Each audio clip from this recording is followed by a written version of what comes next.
सिया राम लखन गंगा तट आए, अवध छोड़ प्रभु वन में दाए।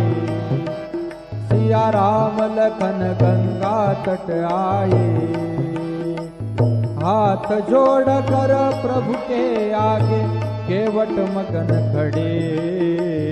जाना था गंगा पार प्रभु केवट के नाव चढ़े।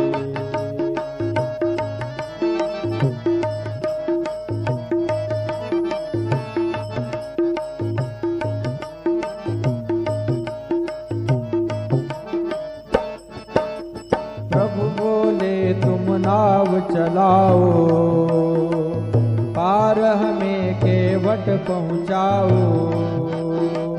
केवट कहे नहीं रघुराई, चरण धूल के माया भारी। केवट कहे नहीं रघुराई, चरण धूल की माया भारी। मैं गरीब नैया मेरी, मैं गरीब नैया मेरी, नारी न हो य पड़े।